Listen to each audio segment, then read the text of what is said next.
Right now, somewhere in your yard, a plant you have pulled again and again may be doing far more good than you realize. Many of these so-called weeds are mowed, sprayed, or tossed away before anyone stops to ask what they can offer. One of them helped inspire the original marshmallow, long before the candy became a mix of sugar and gelatin. Another carries a name so bold, self-heal, that it almost sounds too obvious to be real. Yet these are not rare herbs hidden in specialty gardens. They grow along fences, between paving stones, and in ordinary lawns across the country. Before removing the next unfamiliar plant, take a closer look. Here are 12 backyard plants that may feed pollinators, support the soil, or even belong in your kitchen. Number 12. Common mallow. You may have seen this low-growing plant spreading across dry lawns, garden edges, or compacted soil. Common mallow, or Malva neglecta, usually has rounded, softly scalloped leaves, pale flowers, and small segmented seed pods that resemble tiny wheels of cheese.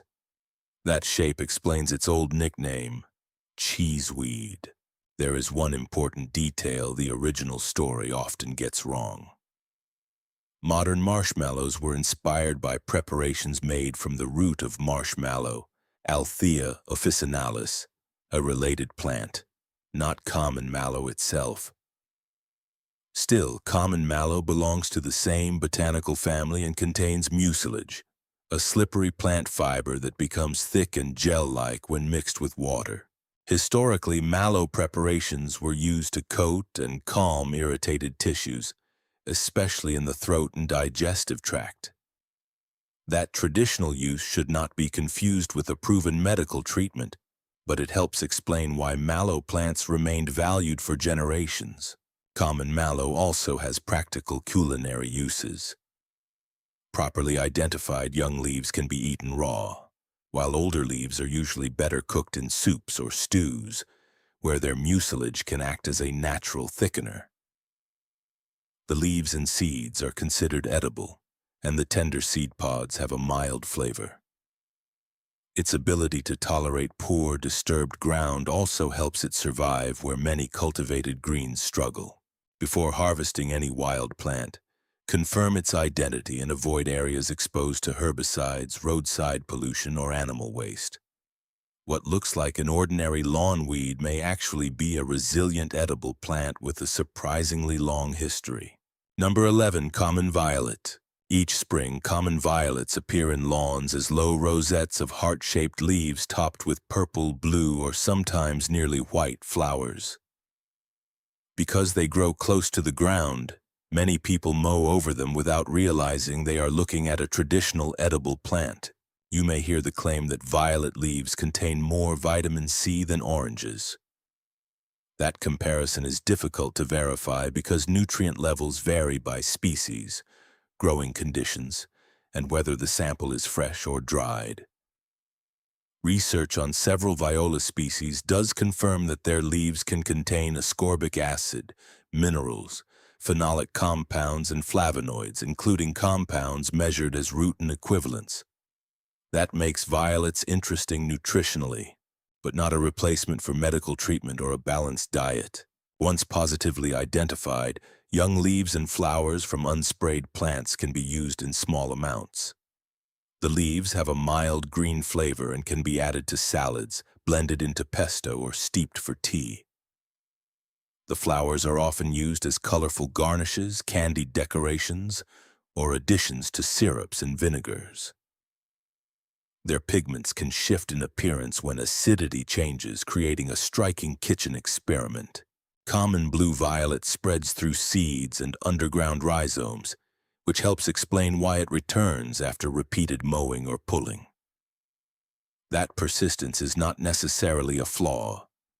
Its early flowers can add color and provide a seasonal resource in an otherwise uniform lawn. Harvest only from clean areas. Confirm the species carefully and never eat plants treated with lawn chemicals. Sometimes the small flower everyone overlooks deserves a closer look. Number 10. Common chickweed. Common chickweed, or Stellaria media, is easy to overlook because it rarely rises far above the ground. It forms soft green mats in moist lawns, garden beds, and shady corners, often growing most vigorously during late winter and early spring. One useful identification clue is the narrow line of fine hairs running along one side of its stem, although no single feature should replace careful identification. Once positively identified, chickweed offers more than its reputation as a fast-spreading weed suggests. Its tender stems, leaves, flowers, and seeds are considered edible. The young growth has a mild flavor often compared with spinach or corn silk and can be added in modest amounts to salads or lightly cooked with other greens. Because the plant contains saponins, large servings are not a good idea and cooking can reduce those compounds.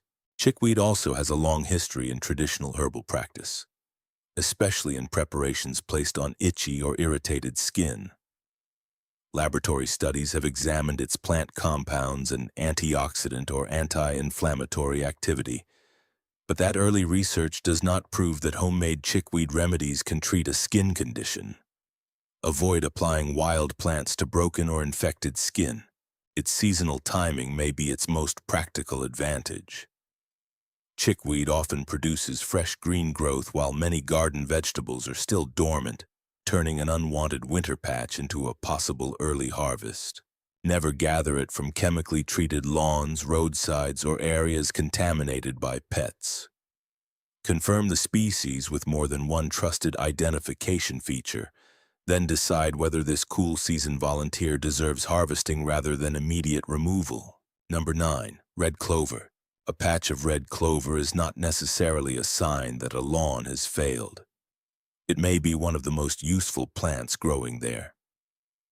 Red clover, or Trifolium pratense, is a short-lived perennial legume recognized by its 3 leaflets, often marked with a pale V, and rounded pink to reddish flower heads. Its greatest contribution happens below ground. Like other legumes, red clover forms a partnership with rhizobium bacteria living in nodules on its roots. Those bacteria convert atmospheric nitrogen into forms the plant can use. When clover residues decompose, part of that nitrogen can become available to neighboring or future plants, which is why farmers grow red clover as a cover crop instead of relying only on synthetic fertilizer. The plant also protects exposed soil. Its roots and leafy growth help reduce erosion, compete with weeds, and improve soil structure.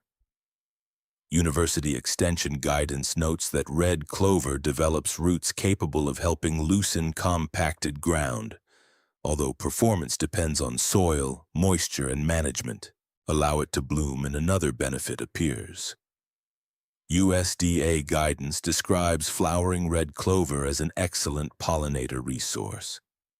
Its dense flower heads provide nectar and pollen for bees and other visiting insects during the growing season. Red clover flowers have also been dried for traditional infusions, but traditional use does not establish a medical benefit. Anyone taking medication, pregnant, or managing a hormone-sensitive condition should seek professional guidance before using concentrated red clover products. Before removing an entire patch, consider what it is already providing: living ground cover, pollinator forage, and a contribution to the soil's nitrogen cycle. Before we continue, take a moment to like this video and subscribe. Your support helps us keep uncovering useful plants hiding in plain sight. Number 8. Wood sorrel. At first glance, wood sorrel can be mistaken for clover. Look more closely, however, and each leaf is divided into 3 distinctly heart-shaped leaflets. Many common species also produce small yellow flowers and narrow seed pods. Its most memorable feature is the flavor. Fresh wood sorrel tastes bright, sharp, and lemony. That tartness comes from oxalic acid, a naturally occurring compound also found in foods such as spinach and rhubarb. Properly identified wood sorrel has a long history as a wild edible, but it should be treated as an occasional accent rather than a bowl full of greens. Extension guidance recommends using it sparingly because eating large quantities of oxalis can create health risks. In small amounts, the tender leaves, stems, flowers, and seed pods can add a fresh sour note to food. A few leaves can brighten a salad, while the yellow flowers make an attractive garnish. The plant can also be steeped briefly in hot water, although using a small quantity remains the sensible approach. Anyone with kidney disease, a history of calcium oxalate kidney stones, or medical advice to limit high oxalate foods should avoid experimenting with it unless a qualified clinician says otherwise.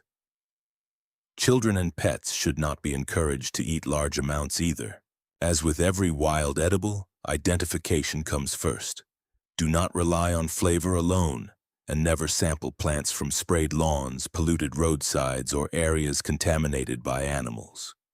Once correctly identified and used with restraint, wood sorrel is less a troublesome clover look-alike and more a naturally tart seasoning growing at the edge of the yard. Number 7. Curly dock.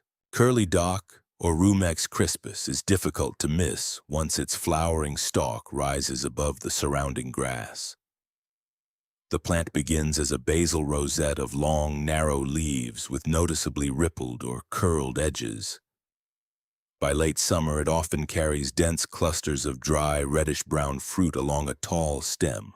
Its appearance may seem coarse, but curly dock has a documented history as a wild food. The youngest leaves have a tart flavor and have traditionally been cooked as greens.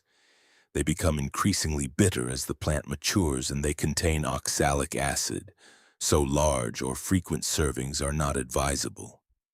Cooking the leaves and discarding the water can reduce some soluble oxalates, but anyone with kidney disease or a history of calcium oxalate stones should avoid experimenting without medical guidance. The mature fruit contains small, three-sided seeds. Foragers have sometimes dried and ground the seed clusters into a coarse flour, but that is a labor-intensive use rather than an effortless substitute for cultivated grain. Careful identification, cleaning, and preparation remain essential. Below the surface, curly dock develops a substantial taproot that helps it persist in disturbed ground.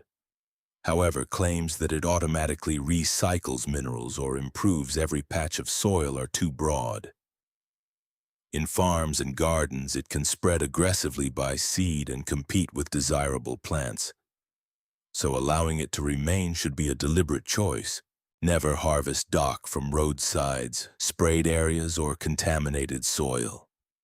Confirm the species before eating any part because several Rumex plants look similar. Curly dock may be useful, but responsible foraging begins with accuracy, moderation, and realistic expectations. Number 6. Yarrow. With its finely divided feather-like leaves and broad clusters of tiny white or pale pink flowers, common yarrow, or Achillea millefolium, is easy to recognize once you know what to look for. It often appears in sunny lawns, meadows, and neglected garden beds. In the garden, yarrow can provide more value than its modest appearance suggests. Its flower clusters supply nectar and pollen to bees and other beneficial insects, while its long flowering period helps keep those visitors returning. Adding yarrow near vegetables or ornamental beds can increase plant diversity and create habitat for insects that may also help keep some garden pests under control. Yarrow is also well adapted to difficult conditions. Once established, it generally tolerates drought, poor soil, and moderate neglect better than many conventional flowers. That makes it useful in low-water landscapes, although it can spread through underground stems and seeds, so its growth may need management. For centuries, yarrow has appeared in traditional preparations for minor wounds, fevers, and digestive complaints.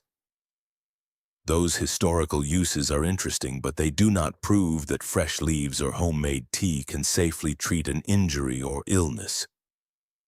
Applying an unidentified wild plant to broken skin can introduce contamination, and some people may develop contact dermatitis after touching yarrow. Keep it away from pets and avoid concentrated herbal use during pregnancy or while taking medication unless a qualified professional approves it. When correctly identified and thoughtfully managed, yarrow is best appreciated as a resilient flowering plant that supports pollinators and brings life to dry, difficult corners of the yard. Number 5. Broadleaf plantain. Broadleaf plantain, or plantago major, is the low, stubborn rosette often found in footpaths, driveways, lawns, and other places where soil has been pressed hard. Its broad oval leaves have prominent parallel ribs, and its flower stalks rise from the center like green spikes. Its location tells you something about the ground beneath it. Broadleaf plantain tolerates compacted soil and repeated foot traffic better than many lawn plants. Its fibrous root system can occupy small openings in hard ground, but it should not be described as a complete substitute for mechanical aeration. More accurately, its presence is often a useful sign that the soil is compacted, poorly drained, or heavily disturbed. The young leaves are edible once the plant has been positively identified. They can be added to salads or cooked like other greens. Older leaves become tougher and more fibrous, so boiling or adding them to soups generally makes them easier to eat. Its seeds also produce mucilage when they contact water. Broadleaf plantain belongs to the same genus as Plantago ovata, the main commercial source of psyllium, but the two are not interchangeable.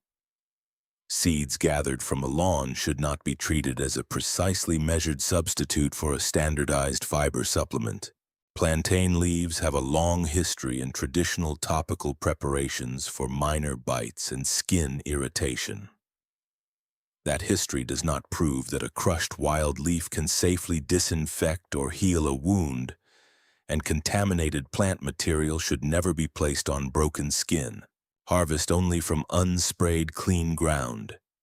When broadleaf plantain appears repeatedly along a path, it may be revealing a soil problem while also offering a carefully usable wild green. Number 4. Lamb's quarters. Lamb's quarters, or Chenopodium album, often appears in vegetable beds, compost-rich soil, and recently disturbed ground. Its leaves vary in shape, but young growth commonly has a pale, powdery coating that can make the plant look lightly dusted with flour. Once correctly identified, the tender leaves and shoots can be eaten. Their flavor is often compared with spinach, and cooking is the safer choice because the plant contains oxalic acid and saponins. Steaming or boiling also softens older leaves, which can become tougher and more strongly flavored as the plant matures. The original claim that lamb's quarters always contains more calcium, iron, and protein than spinach is too broad. Nutrient levels depend on the sample, growing conditions, preparation, and serving size. A more accurate description is that the leaves can contribute vitamins, minerals, fiber, and plant protein as part of a varied diet. The small black seeds are edible and have historically been dried or ground into flour. Lamb's quarters and quinoa belong to the same genus, Chenopodium, but that relationship does not make their seeds nutritionally identical or equally convenient to prepare. This annual plant produces many seeds and can compete aggressively with garden crops, so keeping it should be an intentional decision rather than an excuse to let it overrun a bed. Harvest only young, healthy plants from clean, unsprayed soil. Cook them before eating, and confirm identification with several reliable features. Sometimes a vigorous weed can be both a management problem and a useful seasonal green. Number 3. Purslane. Common purslane, or Portulaca oleracea, spreads close to the ground in sunny garden beds, sidewalk cracks, and dry patches where many leafy plants struggle. Its smooth reddish stems radiate outward from a central point, carrying thick oval leaves that store water and give the plant its succulent appearance. Nutritionally, purslane stands out among common leafy greens because it contains alpha-linolenic acid, or ALA, a plant-based omega-3 fatty acid. Studies have found more ALA in purslane leaves than in spinach. However, ALA is not the same as the EPA and DHA commonly supplied by fish oil. So purslane should never be described as a gram-for-gram replacement for a fish oil supplement. The leaves and tender stems are edible when the species is correctly identified. They have a crisp, juicy texture and a mildly tart, slightly salty flavor. Purslane can be served raw in salads mixed with yogurt and herbs or lightly cooked. It also contributes vitamin C, minerals, and several antioxidant compounds, although exact levels vary with the plant's age and growing conditions.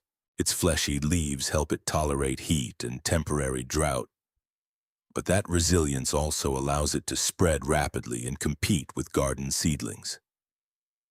Harvesting it can therefore serve two purposes: controlling its growth and adding a seasonal green to the kitchen. Be especially careful not to confuse purslane with low-growing spurges. Spurges release a milky, sticky sap when broken and can irritate the skin and eyes. Never taste a plant to identify it. Use several reliable features and gather only from clean, unsprayed ground. Number 2, dandelion. Few lawn plants are as recognizable or as disliked as the common dandelion Taraxacum officinale. Its jagged leaves form a low rosette, while each hollow leafless stalk carries a single yellow flower that later becomes a familiar globe of wind-blown seeds. The plant's persistence begins underground. Dandelions develop a strong taproot that can reach into compacted soil and help create pathways for water and air. You will sometimes hear that this root mines nutrients and fertilizes the entire lawn. That idea is difficult to prove in such sweeping terms. What can be said more confidently is that the deep root helps the plant survive drought, regrow after mowing, and occupy ground where shallow-rooted turf may struggle. Dandelion flowers can also provide pollen and nectar during early spring, when fewer flowers may be available. They are not a complete pollinator habitat, and native flowering plants usually provide greater ecological diversity. But leaving a few dandelions temporarily can offer an additional food source. Once positively identified, the leaves, flowers, and roots are edible. Young leaves can be added to salads or cooked to soften their bitterness. Unopened buds and flowers have been used in fritters, teas, and other recipes, while roasted roots have a long history as a caffeine-free coffee-style drink. Never harvest from sprayed lawns, busy roadsides, or areas used by pets. People with allergies to plants in the daisy family should also be cautious. Dandelion may be difficult to remove, but its resilience, edible parts, and early flowers make it more complex than an ordinary lawn enemy. Number 1, self-heal. Self-heal, or Prunella vulgaris, is a low-growing perennial in the mint family. It often appears in lawns, path edges, and lightly shaded ground, producing short flower spikes packed with small purple tube-shaped blossoms. Its opposite leaves and square stems offer additional identification clues, but several features should always be checked before harvesting. The names self-heal and heal-all reflect the plant's long history in European and Asian herbal traditions. Fresh leaves were commonly crushed for minor skin complaints, while dried flowering parts were prepared as teas. Those practices are part of its cultural history, not proof that the plant can disinfect wounds, cure infections, or replace professional medical care. Modern laboratory research has identified compounds in self-heal, such as rosmarinic acid, flavonoids, triterpenes, and polysaccharides. Cell and laboratory studies have investigated extracts for antioxidant, anti-inflammatory, antimicrobial, and antiviral activity. However, promising results in cells or isolated compounds do not establish that eating the plant or using a homemade preparation will produce the same effects in people. Properly identified young leaves and shoots are described as edible and may be used in small amounts in salads, soups, or cooked greens. Their flavor is mild with a slightly bitter edge. Avoid plants growing where pesticides, roadside pollutants, or animal waste may be present. Self-heal spreads close to the soil and can tolerate repeated mowing, which helps it survive unnoticed in ordinary lawns. Its flowers can also attract small bees and other visiting insects during the warmer months. Its real value lies not in miracle claims, but in its resilience, its flowers, its traditional history, and the scientific questions it continues to inspire. 12 plants, and everyone was useful before anyone labeled it a weed. Some feed pollinators, some offer edible leaves, flowers, or seeds, and others survive where cultivated plants struggle. That does not mean every wild plant belongs on your plate or in a homemade remedy. Accurate identification, moderation, and safety come first. Avoid roadsides, treated lawns, contaminated areas, and anything you cannot identify confidently.